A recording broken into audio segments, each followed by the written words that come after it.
All right, Shalom. I'd like to start off by giving all praise, honor, and glory to Yahawah, by Hashem Yahawashi, by Hashem Rakakwadash. Double honors to the apostles and elders of Great Millstone. Peace and safety to the elect pushing the truth all over the four corners of the earth. Okay, Shalom. This is Psalms 9. Psalms 9 and verse 9. It says, "The Lord also shall be a refuge for the oppressed and a refuge in time of trouble." That's right. So the Lord is going to be the safety, the place that we're going to call upon and look for safety in the time of trouble, in the time of destruction, in the time of the plagues. So like in the time of all hell breaking out, okay, in the these pestilence, in all the evil times to come, the elect of Yahawah Shema Shah is gonna put our trust in Yahawah Shema Shah. We do it now, and we're gonna continue to do it. Okay, and Lord willing, we are of the 144,000 of the elect men. Okay, Lord willing. So we're gonna push until the end. So it says the Lord will also be a refuge for the oppressed. We are the oppressed. Okay? The men that sign and crying to Yahawah Shema Shah. Okay? For Yahweh Shah to deliver us out of this wicked kingdom up under Esau rule. Okay? It says a refuge in time of trouble. And that trouble is going to be a great trouble. It's not going to be anything light. This is going to be a great trouble is coming. Jacob's trouble is coming. Look at the way it is down in Venezuela. Those people never thought that was coming. Okay, but they living in those times where they don't have food. Okay, things are out of control. You see, but in that time when we have to go through that, the elect is gonna do what? Continue to call upon Yahawah Shema Shah. We're gonna call upon the name. We're gonna trust in Yahawah Shema Shah. You see, it says, "And they that know thy name will put their trust in thee. For thou, Lord, has not forsaken them that seek thee." That's right. For Yahawah Shema Shah have not forsaken the men of the Lord that are seeking after Yahawah Shema Shah. So the water to Yahawah Shema Shah, okay, for giving us the amount of Yahawah Shah, the truth of Yahawah Shema Shah, okay. It says, "They that know thy name." So the men that sign and crying, that know the name of the Lord, when the evil times come, when all hell breaks out, and we're it's able to touch us directly, then guess what? We're gonna be calling upon the name of the Lord, and we're gonna still trust in Him to deliver us out of whatever situation we're in. Okay, and right now it's the preparation time for that.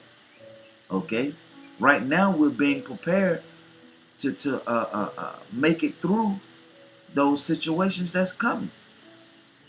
Okay, that's why we continue to go out and teach the word. Okay, go out to camp every week. Okay, that's why we do the videos. That's why we link up with brotherhood. That's why we do these things. Because we want to be prepared. That's why we continue to have faith in Yahawah Shema Shah. We want to be prepared when that day comes. It says, "And they that know thy name will put thy trust in thee. For thou, Lord, has not forsaken them that seek thee." That's right. And Yahawah Shema Shah has not forsaken us. So we would never, never, never trust our enemy. The scriptures say never trust thy enemy. Okay? Which I'm going to read it. This is Ecclesiasticus, Sirach 12 and verse 10. It says, "Never trust thine enemy, for like as iron rusted, so is his wickedness." That's right. And you take any type of iron, and you lay it out, that iron is going to rust. Okay? That iron will surely rust. So guess what? You can never trust your enemy. Just like you know that iron going to rust. Guess what? You can never trust your enemy then. That iron going to rust. Never trust your enemy, see? You can never say, you know what, well, I'm comfortable. You know, my enemy is helping me. No, it's not your enemy.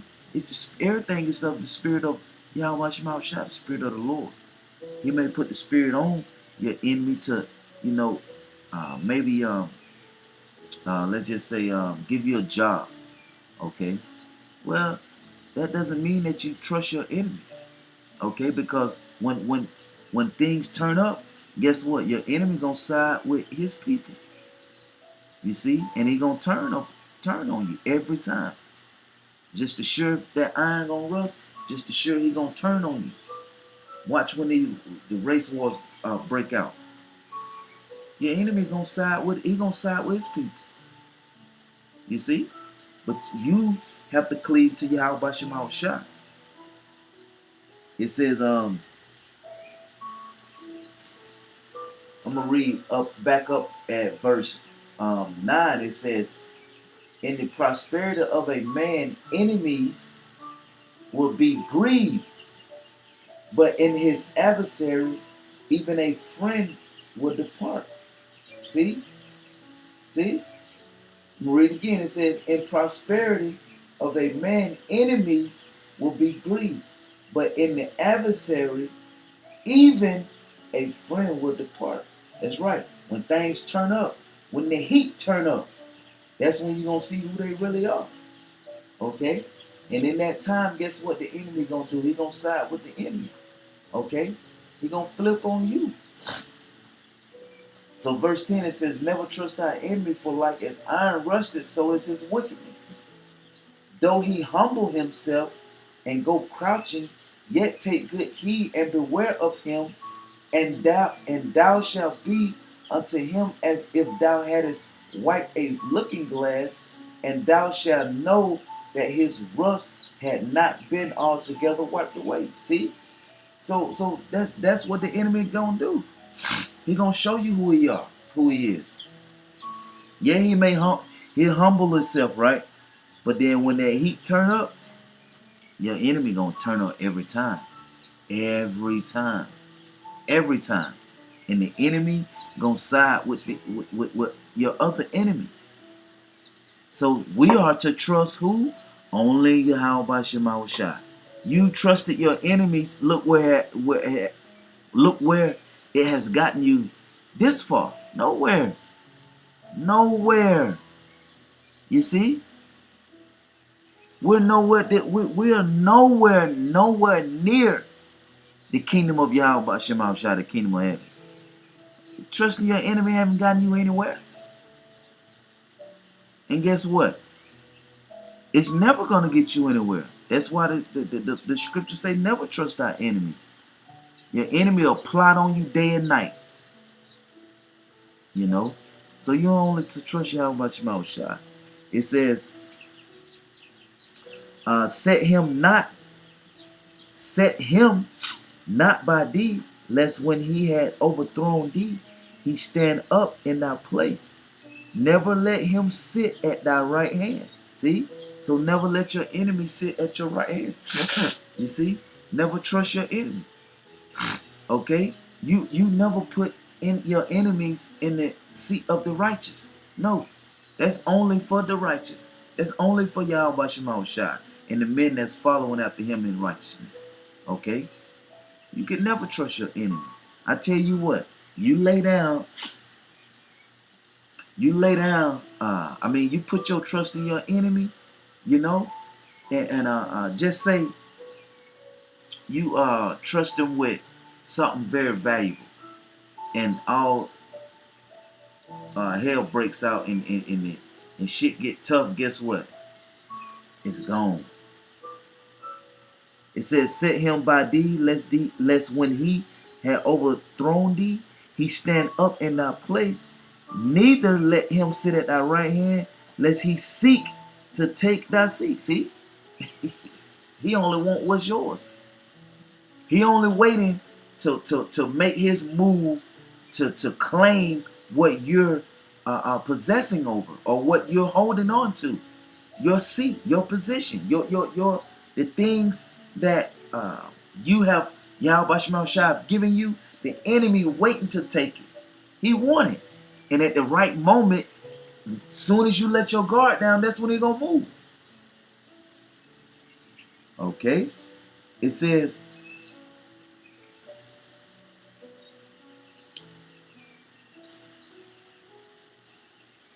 verse 12. It says, set him not by thee, lest when he had overthrown thee, he standeth up in his place. Neither let him sit at thy right hand, lest he seek to take thy seat.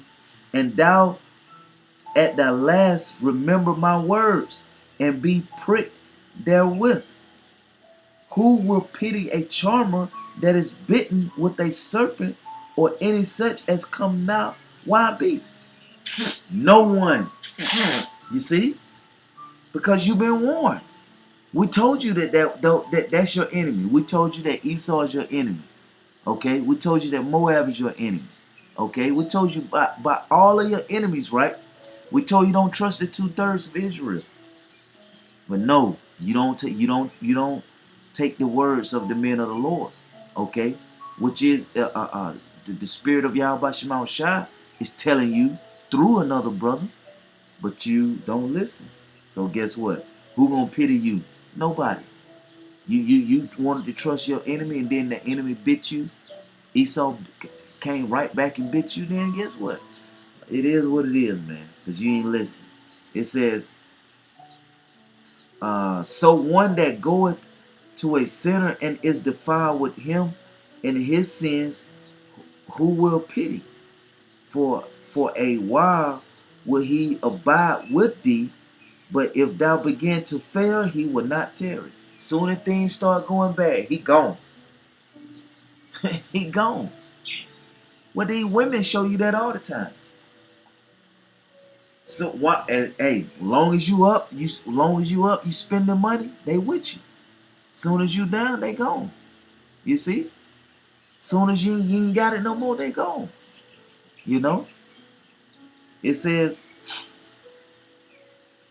an enemy speaketh sweetly with his lips, but in his heart he imagined how to throw thee into a pit. He will weep. He will weep with his eyes, but if he find opportunity, he will not be satisfied with blood. See? That is the true image of your enemy. That's the true image of an enemy right there. As soon as he get the opportunity, he pouncing. He coming. As soon as he get the opportunity. But then you listen at that mouthpiece, then guess what? He's saying all sweet things, everything nice. Yay. Yep. You know they with you. But in the meantime, they steady plotting. As soon as you let that guard down, there it is. So never trust your enemy. Let me finish it out. It says, if adversary come upon thee, thou shalt find him there first, and though he pretended to help thee, yet shall he undermine thee. He will shake his head and clap his hand and whisper much and charge his countenance. That's what he gonna do. That's the true definition of the enemy. That's why the scriptures say, never trust thine enemy. Never trust thine enemy. Never. You can't never trust your enemy. Can't let your guard down and be like, oh, you know what? I think they good. No. You keep that guard up at all times, you know. You only trust Yahawashi. So I'm going to close it off back in Psalms 9 and 10. It says, and they that know thy name will put their trust in thee, for thou, Lord power, Yahawashi, has not forsaken them that seek thee. So with that, I'd like to give all praise, glory, and honor to Yahawah, By Shem Yahawashi, by Shem Kakadash. Double honors to the apostle, elders of Great Millstone. Shalom.